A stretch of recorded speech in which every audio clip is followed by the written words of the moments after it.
En mi época como militar, fui asignado a un área en México, ubicada en la frontera con Estados Unidos. Nuestra misión era clara: vigilar y combatir cualquier intento de tráfico de drogas y personas. Fui designado al Escuadrón de Reconocimiento Nocturno y cada noche patrullábamos el perímetro, estudiando la soledad del paisaje desértico. Desde que me uní al ejército, no solo encontré una nueva familia entre mis compañeros, sino que también descubrí una fraternidad. Mis camaradas, personas que con el tiempo y las experiencias compartidas se habían convertido en grandes amigos, disfrutaban de su trabajo tanto como yo. No era solo un trabajo, era una vocación, un llamado que todos nosotros ansiamos responder por el bien de nuestro país. A pesar de la distancia que me separaba de mi familia, estaba cumpliendo un sueño, pues desde mi infancia siempre había soñado con una vida de servicio, con la disciplina y la entrega que representa la carrera militar. Servir a mi país, defender nuestros valores y proteger a nuestros ciudadanos. Habíamos estado en esa área durante varios años. Conocíamos el entorno ya muy bien. En ese tiempo, logramos detener a numerosos traficantes de drogas, imponiendo la ley y el orden en un mundo que a menudo parecía desbordado por el caos. Pero uno de nuestros descubrimientos más desgarradores fue el de un tráiler lleno de personas. Un coyote sin escrúpulos estaba llevando a estas personas a Estados Unidos en busca de una vida mejor. Desafortunadamente, el viaje resultó ser fatal para alguno de ellos. 10 personas asfixiadas por la falta de oxígeno, muertas por la ausencia de comida y agua, fueron encontradas en el interior del tráiler. Entre las víctimas, lo que nos rompió el corazón fue descubrir que 2 de ellos eran apenas niños, sus vidas truncadas antes de que pudieran florecer. Es una triste realidad que muchas personas en México confían en los coyotes para cruzar la frontera, con la esperanza de cumplir el sueño americano. A pesar de ser plenamente conscientes de la ilegalidad y la inmoralidad de estas acciones, en algún lugar dentro de mí entiendo su desesperación. Conocer las condiciones de pobreza extremas que prevalecen en algunas partes de México, la realidad desgarradora de los niños que pasan hambre, te hacen cuestionar el por qué hacen las cosas. Estas personas buscan un mejor futuro para sus familias, uno que puedan proporcionar a sus hijos sin el temor constante de la pobreza y la desesperación. Aunque el método que eligen es ilegal y peligroso, la necesidad de una vida mejor es algo que todos podemos entender. En el campo de batalla de la justicia, enfrentamos estas realidades a diario. En el intento de mantener la ley y la seguridad, también nos encontramos con la humanidad en sus momentos más vulnerables. Es un equilibrio que nos obliga a recordar siempre nuestra propia humanidad mientras servimos al país. A pesar de muchas experiencias que habíamos vivido en el ámbito del servicio, también nos encontramos con experiencias paranormales y con mucho sentido, pues nos encontramos básicamente en un sitio desértico, donde la oscuridad era mucho más profunda que en cualquier otro lugar. Estar solos en ese lugar por las noches era una batalla constante por averiguar qué era real y qué no, puesto que a veces las sombras y sonidos eran diferentes, mucho más extraños y siniestros. Una de esas noches nos pasó que mientras vigilábamos el área como siempre, logramos escuchar sonidos muy extraños. Era como si muchas personas murmuraran. Mis compañeros y yo pensamos que quizás se trataba de gente haciendo cosas malas, tratando de esconderse. Iluminamos el perímetro con las linternas, pero no logramos ver nada. Dimos una vuelta por ahí, pero tampoco vimos nada. Los murmullos cesaron, pero sabíamos que eso no significaba que ya no había nadie.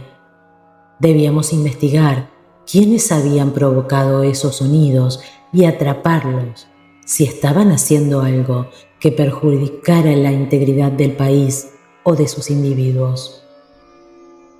Volvimos a revisar el área y tras unos arbustos pudimos ver algo. Ante nuestros ojos atónitos se desplegaba una escena inimaginable. Un grupo de individuos en túnicas oscuras se encontraban reunidos alrededor de un círculo trazado en el suelo, adornado con símbolos siniestros, un libro abierto, inciensos y velas negras. Murmuraban palabras incomprensibles y realizaban movimientos que se hacen en los rituales, dando vida a una ceremonia de magia negra que parecía desafiar las leyendas naturales. Nos encontrábamos presos de un escalofrío que nos recorría cada centímetro de nuestro cuerpo, observando cautivados por el temor y el asombro. Los hombres encapuchados parecían estar invocando a alguna entidad demoníaca. Pudimos escuchar que decían en voz baja: «Danos una vida de riqueza, mi Señor». Fue lo único que escuchamos claramente, pues lo demás lo decían en voz aún más baja y parecía ser otro idioma. Con cada palabra que decían el aire se volvía más frío y calaba los huesos, y las siluetas de las criaturas parecían retorcerse y distorsionarse con cada minuto que pasaba. Presas del miedo, sabíamos que debíamos hacer algo a pesar de nuestro temor. Así que nos miramos mutuamente y asentimos con nuestras cabezas, afirmando que todos estábamos dispuestos a proceder. Nos presentamos ante las personas vestidas con túnicas y les dijimos que estaba prohibido hacer este tipo de rituales ahí. Ellos nos lanzaron una mirada llena de odio y resentimiento, como si los hubiéramos ofendido gravemente.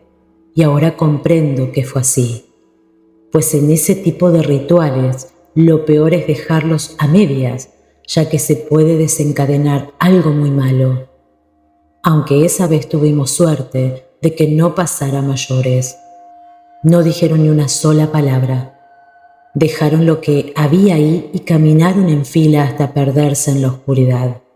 Luego de unos minutos escucharon unas carcajadas diabólicas, como si se estuvieran burlando de nosotros a lo lejos. Toda esa noche escuchamos ruidos extraños, murmullos e incluso llegamos a ver sombras que se distorsionaban en las sombras. Mis compañeros y yo teníamos miedo, pero nadie lo decía en voz alta. Éramos militares y los militares no tienen miedo, así que nos cubrimos con orgullo hasta el final de la noche. Nos distrajimos contando cosas buenas y agradables de nuestros pasados y al día siguiente, cuando fui a dormir, soñé con esas personas burlándose de mí, pero traté de no darle importancia. En aquella ocasión, mandábamos a limpiar todo lo del ritual al día siguiente, pero las personas que se iban a encargar de eso dijeron que, cuando llegaron, ya no había nada. Esa experiencia fue extraña y perturbadora, definitivamente, pues lo que tiene que ver con el diablo es algo fuerte y desagradable. No puedes jugar con él ni desafiarlo. Pero al final de cuentas era nuestro trabajo, así que no nos quedaba de otra y agradecimos que no nos sucedió nada parecido después de eso. Ni hubo consecuencias, jamás volvimos a ver a esas personas otra vez. Y al igual que esa vez, vivimos otras aterradoras experiencias en aquella área desértica, pero ninguna como la última, que fue lo más espeluznante, y la mejor palabra para describirla es extraña, pues mis ojos jamás habían presenciado algo así. Todos hemos escuchado historias sobre el diablo, brujas, nahuales, etc., pero sobre algún tema que se asemeje con lo que nos pasó a nosotros, no es muy común escuchar, y eso hace que hasta el día de hoy esa anécdota me cause temor cada vez que la cuento o me acuerdo. Fue una noche como cualquier otra, con la luna llena iluminando el desierto. Nuestro escuadrón había salido como de costumbre, avanzando por las dunas con el viento azotando nuestros rostros. Pero esa noche algo no estaba bien. Un sentimiento de mal augurio comenzó a crecer en mi interior. Y aunque no podía poner un dedo sobre lo que era, sabía que algo estaba fuera de lugar. Seguimos avanzando y la sensación de inquietud no desaparecía. Mis compañeros parecían no notarlo, continuando con la misión como si nada estuviera pasando. Pero yo no podía ignorarlo. Era como un zumbido en mis oídos, una pesadez en el pecho y hasta ganas de vomitar. Creí que quizás algo me había hecho daño y por eso me sentía mal, pero yo sabía, en lo profundo de mí, que no era eso, pues jamás había sentido algo parecido a lo que sentí esa noche. Después de un buen rato, inspeccionando el área, vimos algo raro.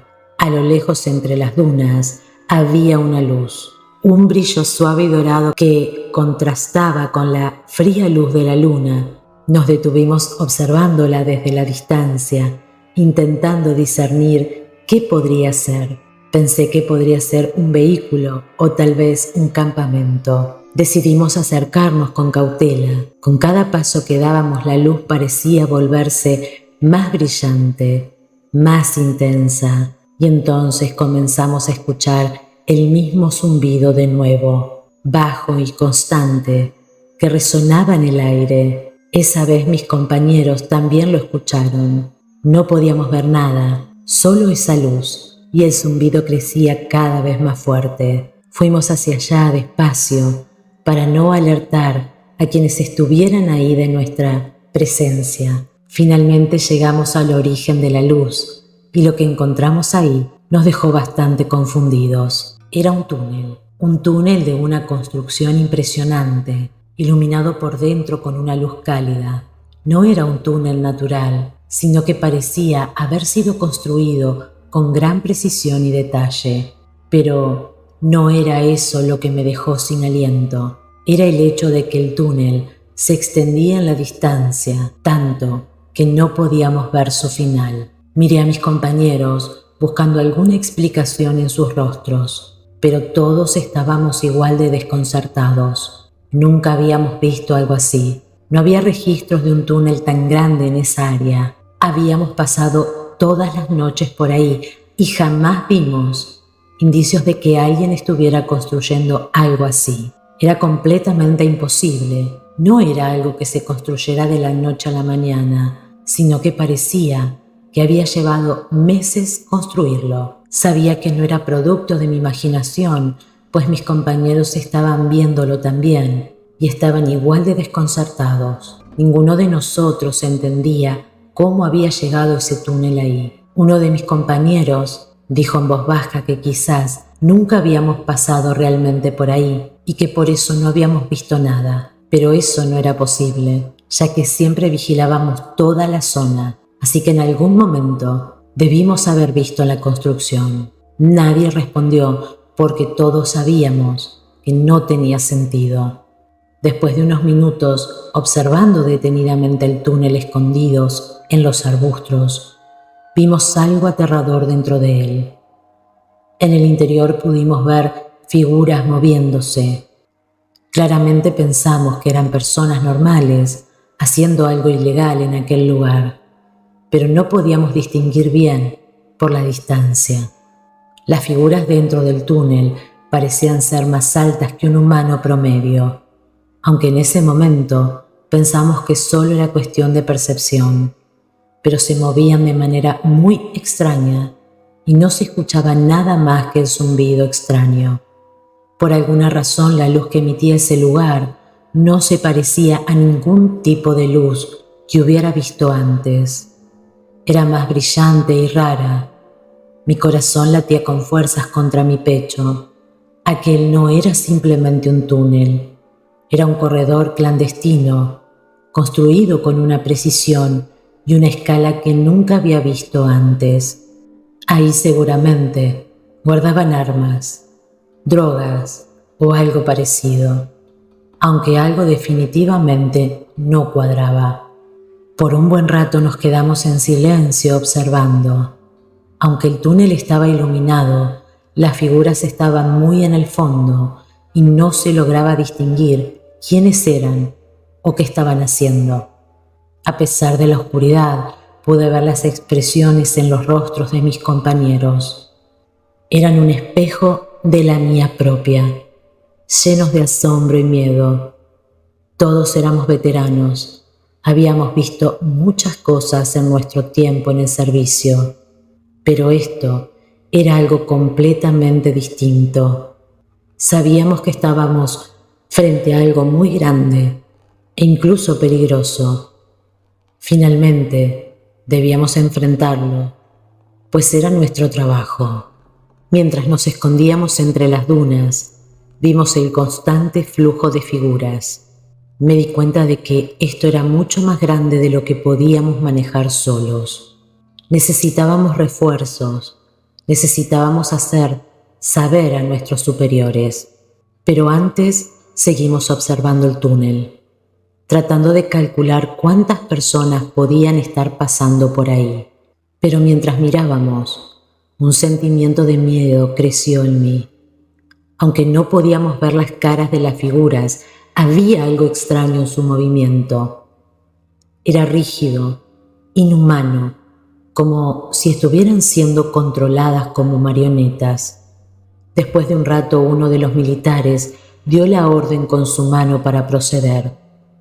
Pero en ese momento, cuando estábamos a punto de ir hacia el túnel, de la nada, el zumbido que habíamos escuchado antes se intensificó y el suelo, bajo nuestros pies, comenzó a temblar. Fue un temblor ligero al principio, pero rápidamente se hizo más fuerte. El pánico me recorrió y miré a mis compañeros, todos con expresiones de horror en sus rostros. La luz brillante del túnel se intensificó, cegándonos. Incluso después de eso, todos tuvimos problemas de la vista al ver esa luz que no era de este mundo. Aunque instintivamente levantamos nuestras manos para proteger nuestros ojos, pero la luz penetraba a través de nuestros párpados cerrados. Cuando la luz finalmente se desvaneció, parpadeé varias veces tratando de aclarar mi vista. Cuando finalmente pude ver de nuevo, lo que vi me dejó petrificado.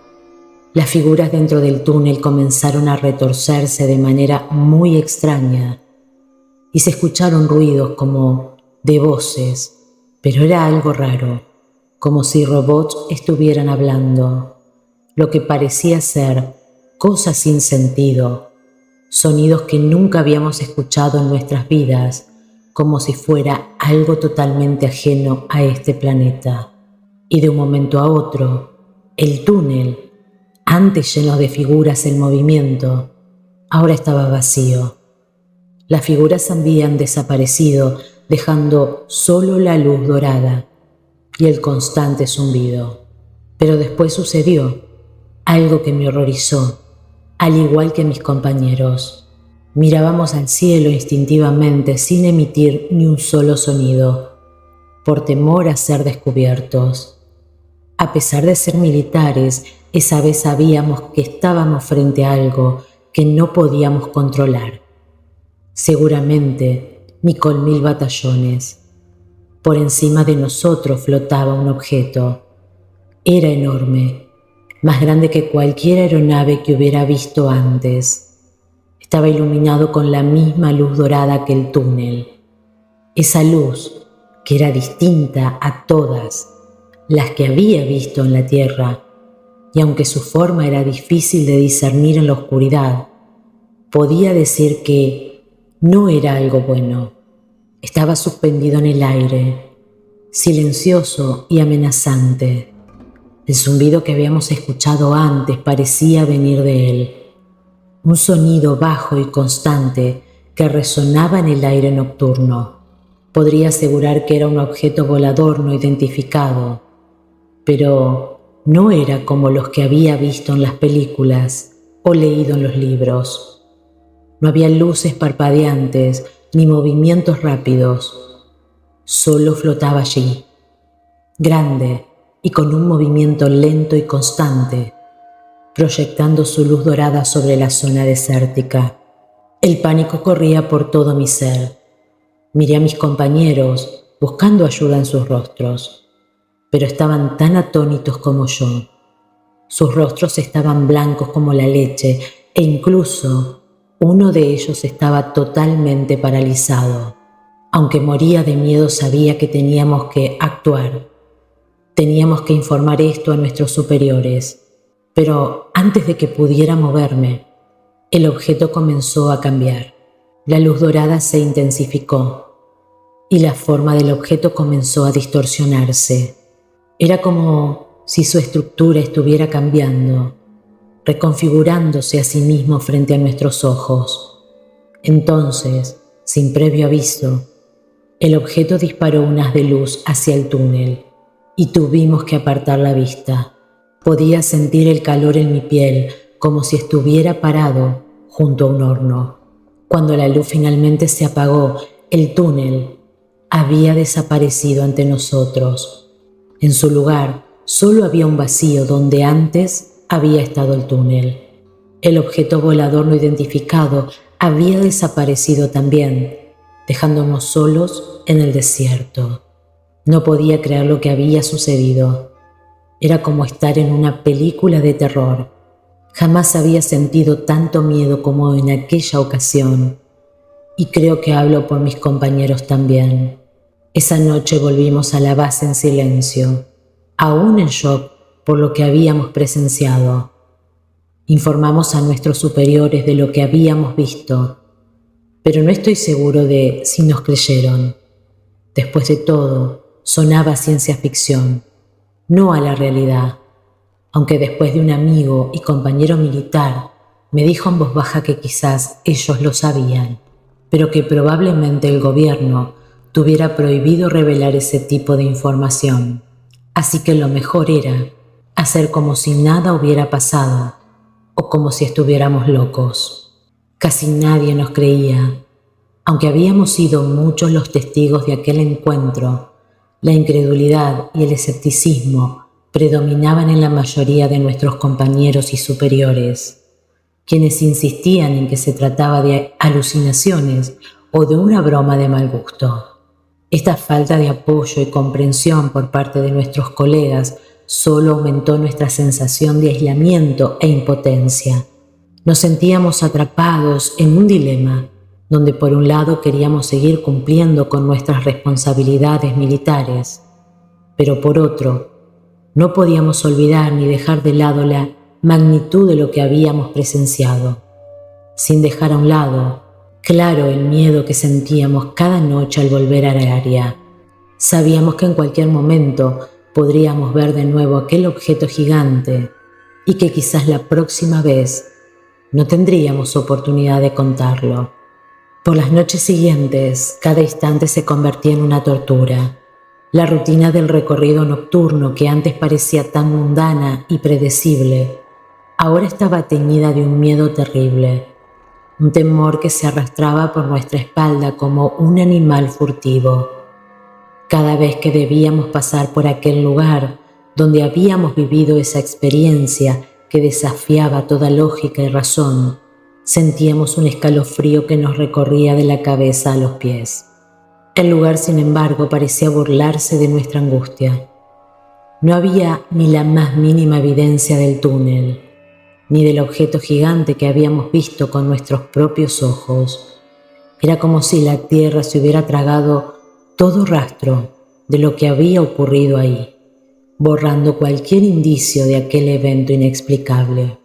Lo más desconcertante era que, a medida que pasaban los días y las noches, incluso nosotros mismos empezábamos a cuestionar la veracidad de aquel avistamiento. La duda se infiltraba en nuestras mentes como una semilla insidiosa, germinando y creciendo hasta que nos encontrábamos cuestionándonos si lo que habíamos visto había sido real o simplemente producto de alguna fatiga extrema o estrés. En el ejército nos preparan para muchas cosas. Nos enseñan a enfrentar los más grandes desafíos, a lidiar con situaciones peligrosas y arriesgadoras, pero nada de lo que habíamos aprendido nos había preparado para algo así. Ningún manual de instrucción mencionaba la posibilidad de encontrarse con fenómenos que desafiaban toda comprensión humana. A pesar de todo, tuvimos suerte. En los meses siguientes que pasamos en aquel lugar, jamás volvimos a presenciar nada parecido a lo que habíamos visto aquella noche. Con el tiempo, el miedo inicial se desvaneció poco a poco, como la niebla al amanecer. Pudimos respirar de nuevo, permitiéndonos enfocar en nuestras tareas y responsabilidades con una claridad que habíamos perdido durante un tiempo. Finalmente nos trasladaron a otra área, esta vez en Sonora, en donde la normalidad parecía reinar. No volvimos a experimentar nada fuera de lo común, nada que pudiera considerarse sobrenatural. Las noches volvieron a ser tranquilas, los recorridos volvieron a ser rutinarios. Al igual que mis superiores en ese tiempo y que muchos de mis compañeros, las personas a las que les contaba lo que nos sucedió, no me creían al 100%. Pero yo sé lo que vi esa noche.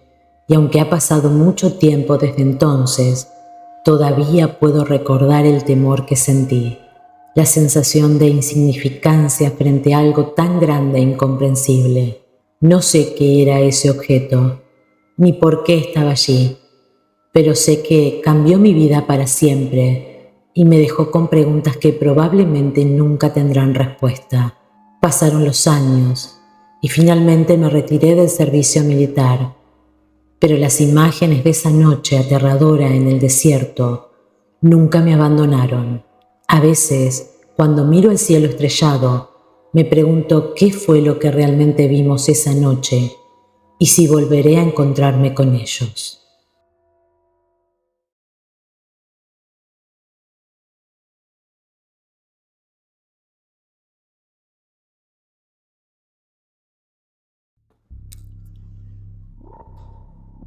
Les cuento rápidamente mi trayectoria dentro de la Armada de México.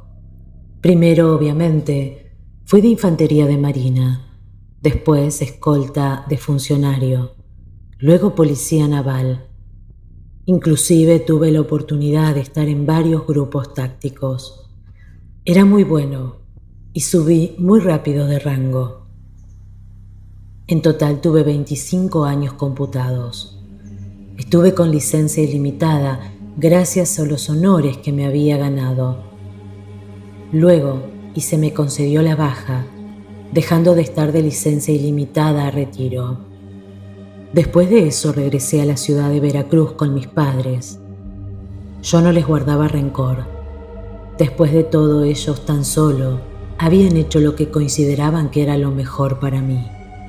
Estando ahí, gracias a mis antecedentes como marino, pude ingresar a la Policía Municipal Veracruz Boca del Río.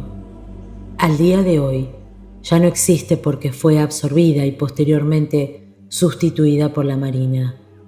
Al momento de ingresar, me designaron el sector 3. Específicamente me asignaron el resguardo de una zona de construcción residencial en la colonia Vicente Lombardo Toledano. que es la misma colonia en la que yo vivía con mis padres. Me colocaron ahí porque yo así lo solicité. Cobré un favor, por eso no me pusieron ningún pero. Esa zona de construcción aún estaba en obra negra. No estaba solo. Me asignaron a un compañero, Gapi.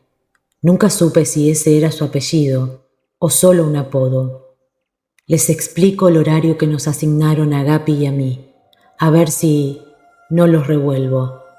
Primero entrábamos el viernes a las 5 de la tarde y salíamos el sábado a las 5 de la tarde, es decir, 24 horas. Luego descansábamos lo que restaba del sábado, también todo el domingo, y volvíamos a entrar el lunes a las 5 de la tarde para salir el martes a las 5 de la tarde, otras 24 horas.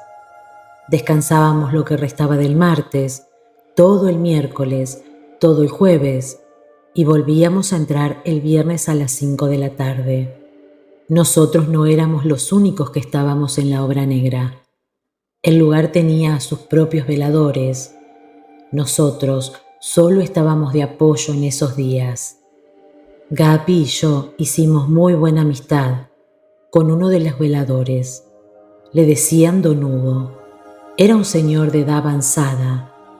Él, desde el primer día que nosotros entramos, nos comentó que en la parte posterior de la construcción había un camino que muchos años atrás había sido usado por la condesa de Malibran. Según Don Hugo, en esa zona de la construcción ocurrían varios fenómenos paranormales. El más peligroso era cuando se manifestaba la condesa. Para los que no conozcan quién fue la condesa de Malibran, les contaré su leyenda de forma breve.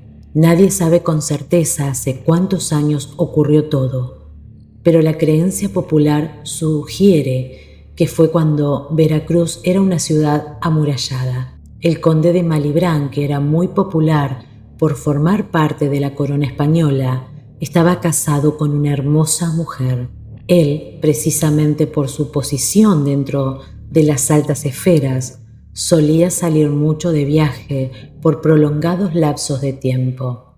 Su esposa aprovechaba cada que él salía para ir a visitar a una bruja, pues resulta que la condesa no podía tener hijos y el conde claramente necesitaba tener descendencia.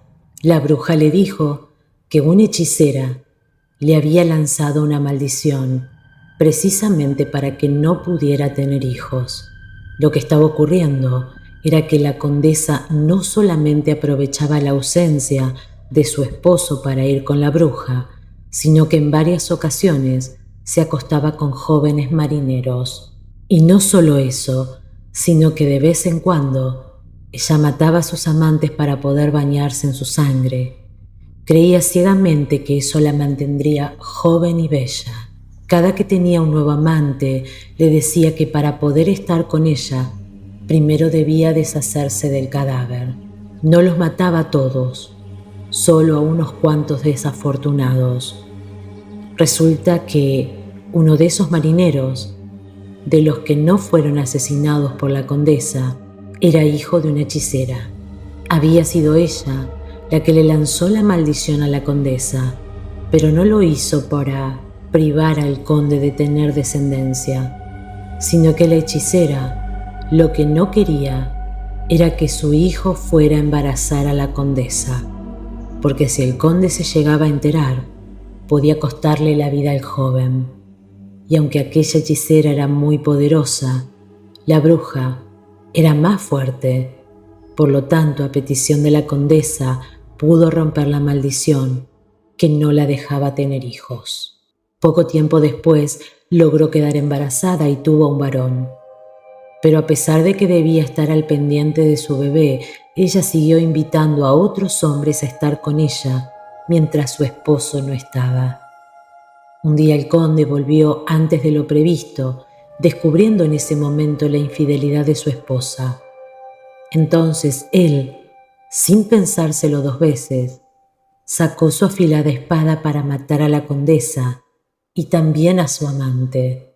Luego el conde, con su uniforme manchado de sangre, les ordenó a sus sirvientes que se deshicieran de los dos cuerpos. Lo que ellos hicieron fue arrojar los cadáveres a una fosa habitada por cocodrilos. Los animales borraron todo el rastro de lo sucedido. Sin embargo, la cólera del conde no terminó ahí. Él, dadas las circunstancias, se convenció que el bebé no era hijo suyo, y por eso también ordenó que la criatura fuera arrojada a los cocodrilos. Y fue de esa manera que nació la leyenda de la condesa de Malibran, una mujer que se bañaba en sangre humana por recomendación de una bruja. Entonces, según Don Hugo, el fantasma de esa mujer se aparecía en la parte posterior de la construcción. Guppy y yo conocíamos la leyenda de la condesa. No cuestionábamos eso. Lo que no creíamos, ninguno de los dos, es que esa mujer se apareciera en el lugar en el que nosotros estábamos trabajando. Tal vez pueda parecer que mi incredulidad no tenía sentido, porque yo tenía cualidades extrasensoriales, pero lo que a mí me hacía dudar era que se apareciera justo ahí. Pasaron 2 días. Yo estaba haciendo un rondín de rutina. Eran la 1 de la mañana. Me encontraba revisando el interior de los departamentos. Entonces escuché un ruido proveniente del bloque de enfrente. La obra negra. Era de 3 bloques de departamentos. 2 bloques, uno enfrente al otro, y el otro bloque, el medio de ambos. Yo caminé hasta donde estaba el espacio para poner la ventana. Desde ahí alumbré con mi linterna hacia los departamentos que estaban enfrente. Entonces me percaté que en el techo del departamento de más arriba había una silueta humana que parecía estar mirando hacia la calle.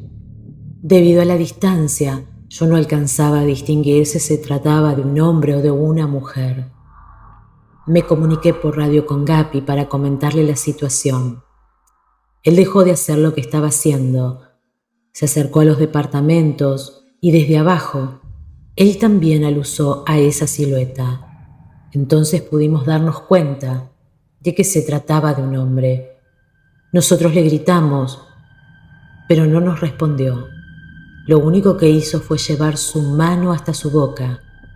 Supuse yo que estaba fumando. De pronto la silueta desapareció. Creí que había saltado y le pregunté a Guppy por radio si el tipo había caído, pero me dijo que no.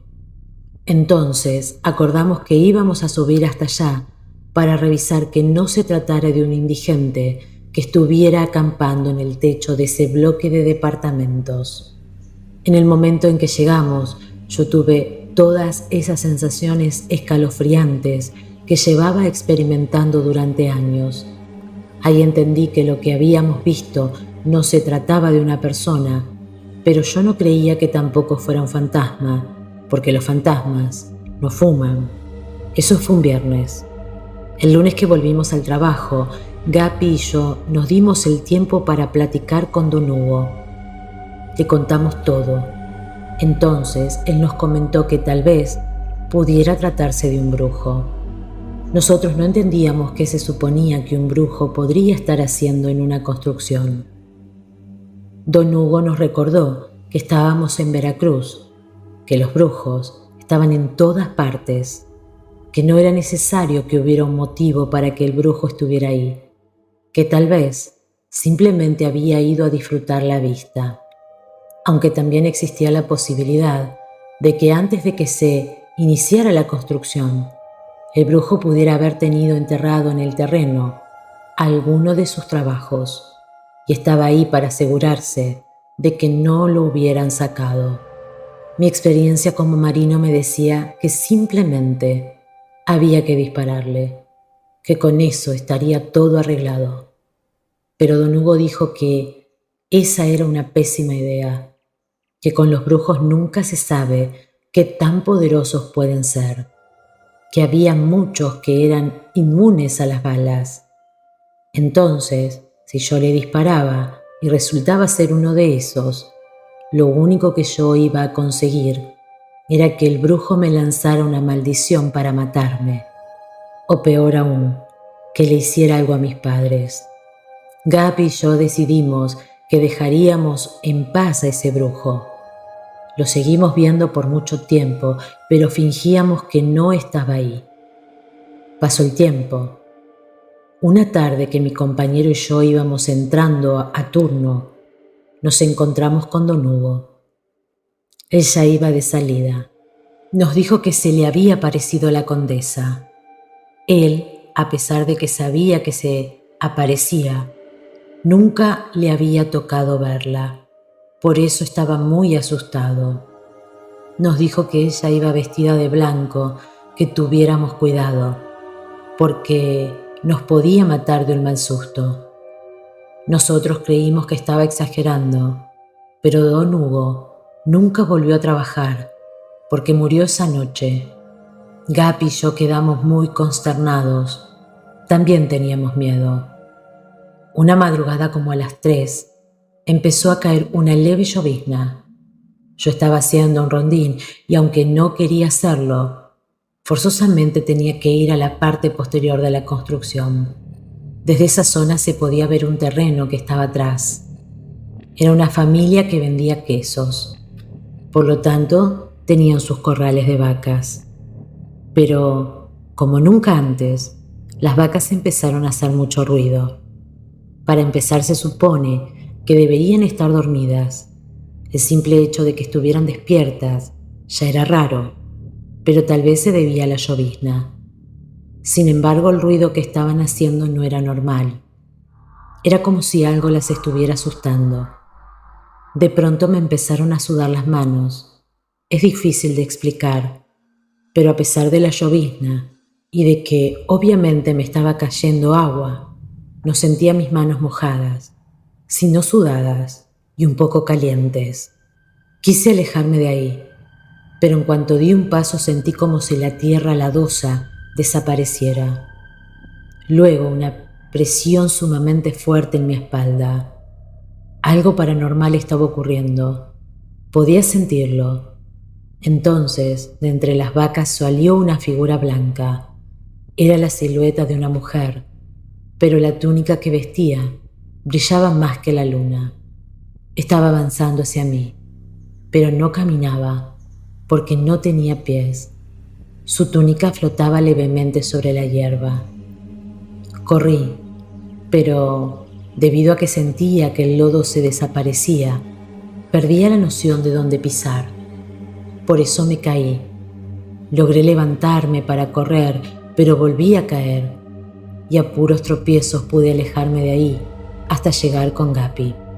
Le comenté lo que acababa de ver. Él me dijo que quería ver, pero le alegué que no era una buena idea. Aún así él me ignoró y con su linterna en la mano corrió a revisar. Regresó pálido del susto. Me contó que antes de llegar a la periferia de la construcción, cuando todavía le faltaban entre 6 y 7 metros para llegar, pudo ver la figura femenina vestida con su brillante túnica. Gaby también la vio levitar. Se asustó tanto que desenfundó su escopeta calibre 12 y le gritó a la mujer. Ella volteó a verlo y al mismo tiempo que empezó a desplazarse en su dirección, entonces Gaby abrió fuego contra la mujer, pero los ojos incrédulos de mi compañero pudieron presenciar cómo el disparo atravesó como si nada a la mujer. Sin embargo, sí se quedó quieta luego del disparo. Ahí le daba un poco mejor la luz y pudo verla con mayor claridad. Me la describió como muy delgada, de 1,60 m. Gaby apuntó su linterna hacia los pies de la mujer y pudo confirmar que no los tenía. Luego alusó su cara. Recuerdo muy bien lo que Gaby me dijo. Nada más de ver su rostro todo torcido, se me arrugó el cuero. Después de esa noche la condesa se empezó a aparecer a diario. Nadie sabía cuál era el motivo. Todos los veladores la veían, nosotros también. Sin falta, cada lunes y cada viernes se aparecía en la misma zona. No necesariamente salía de entre las vacas. Podía salir del lodo o de una pared. Nunca se sabía, Por eso daba miedo ir a revisar la parte posterior de la construcción. Debido a las múltiples quejas de los veladores, la persona encargada de coordinar todo lo que tenía que ver con la obra negra decidió acudir con un sacerdote para pedirle que se fuera a dar una vuelta por el terreno. El cura se presentó en la construcción, pero dijo que la carga energética maligna era tan abundante en la parte posterior del lugar que él no podía hacer mucho, ya que esa clase de entes solo pueden ser expulsados cuando se manifiestan, y él no iba a acudir en la noche. Entonces, solo nos dio la recomendación de que cualquiera de nosotros tuviera que pasar por esa zona, lo mejor sería llevar alguna cruz, ya fuera en pulsera, en collar, en anillo, o por lo menos improvisar una cruz con 2 palos de madera. Antes de irse el sacerdote nos dejó un galón de agua bendita. Dijo que la usáramos cada que lo creyéramos conveniente, pero también nos aclaró que una gota tenía el mismo efecto que 10 litros, así que no tenía caso utilizar mucha agua en cada ocasión. Gap y yo no nos quedamos conformes. El viernes que nos volvió a tocar ir a trabajar, se nos ocurrió una idea. Conseguimos 2 varillas, también un poco de alambre galvanizado. Sumergimos todo en agua bendita. Fuimos a la zona donde se aparecía la condesa. Luego, con el alambre galvanizado, amarramos las 2 varillas de tal forma que formara una cruz. Al velador que le tocó acompañarnos durante algunas horas del turno, le pareció buena idea quitarse un rosario que él llevaba puesto y dejarlo colgado en la cruz hecha de varilla. Aunque no lo crean, a partir de ese momento la condesa dejó de aparecerse. Entonces, solo para estar seguros de que era la cruz de varilla lo que había funcionado, decidimos quitarla, y durante una noche que la quitamos, sí se apareció la condesa. Entonces mejor volvimos a colocar la cruz de varilla. Algún tiempo después, Gap y yo fuimos reasignados para cumplir con otras labores, y ya no nos volvieron a colocar juntos. Gracias por escuchar mi historia.